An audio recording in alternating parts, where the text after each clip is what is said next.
एक रात करीब 1 बजे जब जॉन अपनी शिफ्ट खत्म करके घर के लिए निकलने ही वाला था, तब अचानक ही पिज्ज़ा शॉप का फ़ोन बजा। जॉन ने फ़ोन उठाया तो कोई आदमी बहुत ही सहमी आवाज़ में ऑर्डर दे रहा था। पहले तो जॉन ने ऑर्डर लेने से मना करने का सोचा, क्योंकि पिज्ज़ा शॉप का क्लोजिंग टाइम ऑलरेडी हो चुका था। मगर जब उस आदमी ने 4 लार्ज साइज़ पिज़्ज़ा ऑर्डर किए तो जॉन ने ऑर्डर ले लिया, क्योंकि अक्सर बड़े ऑर्डर पर एक अच्छी खासी टिप मिलती थी और जॉन को पैसों की ज़रूरत भी थी।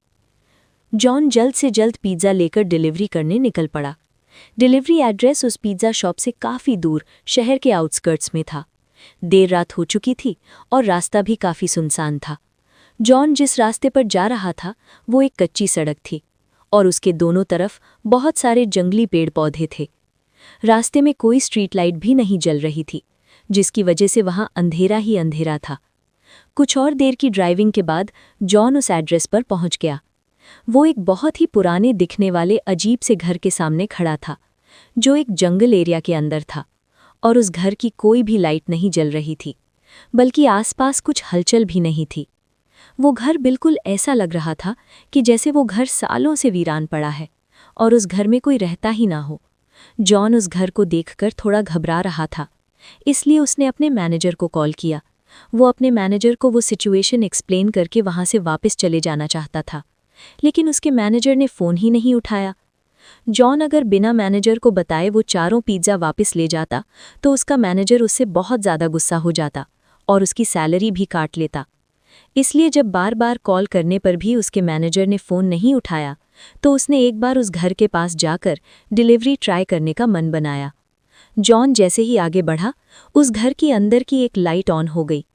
जॉन को थोड़ा सा कॉन्फिडेंस आया कि शायद अंदर कोई है। उसने डोरबेल बजाई और ज़ोर से कहा, पिज़्ज़ा डिलीवरी। मगर कुछ देर तक किसी ने दरवाज़ा नहीं खोला। जॉन ने फिर से बेल बजाई तो उसे अंदर से किसी के कदमों की आवाज़ आई, लेकिन फिर से किसी ने दरवाज़ा नहीं खोला।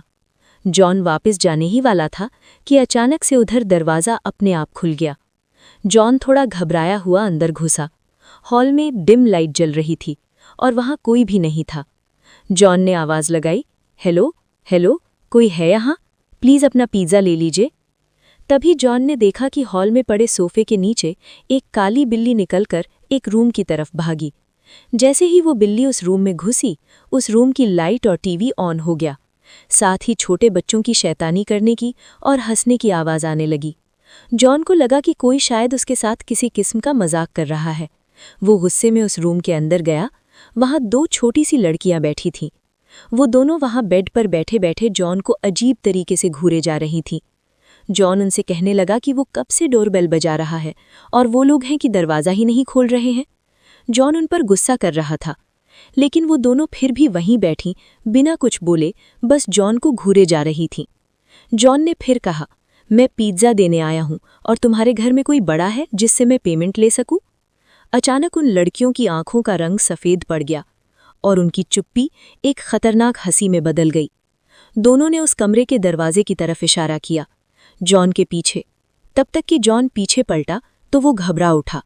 उसके हाथ से चारों पिज़्ज़ा के डिब्बे नीचे गिर पड़े थे, क्योंकि उसके ठीक सामने एक भयानक साया था। ये सब देखकर जॉन डर के मारे कांपने लगा। वो जैसे तैसे अपनी बाइक की तरफ भागा और वहां से निकल गया। उस औरत का साया और वो 2 लड़कियां उस घर के दरवाजे पर खड़े हुए उसे जाते देख रहे थे। जॉन भी कुछ ही दूर तक था तो उसे फील हुआ उसकी बाइक खराब हो रही है। एकदम से बाइक के घटने की आवाज़ आने लगी और बाइक बंद पड़ गई। सहमा हुआ जॉन बाहर निकला और उसने देखा कि उसकी बाइक का टायर पंक्चर था। उसने डर के मारे पुलिस को फ़ोन मिलाया और जल्द से जल्द मदद मांगी। वो आसपास देखने लगा और अचानक उसकी नज़र बाइक के रियर व्यू मिरर पर पड़ी, जिसे देखकर उसके पैरों तले ज़मीन खिसक गई। बाइक के पीछे उस औरत का साया और वो 2 बच्ची खड़ी थीं। वो तीनों धीरे धीरे जॉन की तरफ आ रही थीं। जॉन हड़बड़ा के बाइक वहीं छोड़कर जंगल की तरफ दौड़ने लगा। दौड़ते दौड़ते वो बहुत थक गया और एक बड़े से पेड़ के पीछे जाकर छुप गया।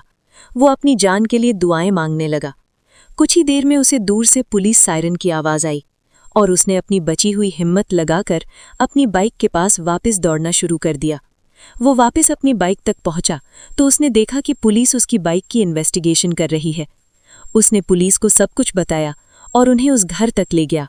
पुलिस ने उस घर के अंदर जाकर जांच पड़ताल की, लेकिन उन्हें एक जंगली बिल्ली के अलावा उस घर में कोई नहीं मिला। अगली सुबह जॉन को ये पता चला कि वो घर पिछले 2-3 सालों से खाली पड़ा है। और तो और 3 साल पहले उस घर में एक औरत और उसकी 2 छोटी बेटियां रहती थीं, जिनका एक रोज अचानक मर्डर हो गया था। ये जानकर जॉन के होश उड़ गए। उसे समझ आ गया कि उस दिन जिन लोगों को उसने देखा था वो औरत और उसकी 2 छोटी बच्चियों की आत्मा ही थी, जो शायद आज भी उस घर में कैद है। मगर उसे कभी ये समझ नहीं आया कि वो कौन था, आखिर किसने मर्डर किया था। इस हादसे के बाद जॉन ने पिज्ज़ा डिलीवरी की नौकरी छोड़ दी, लेकिन वो जब भी वो हादसा याद करता है तो बुरी तरह कांप उठता है।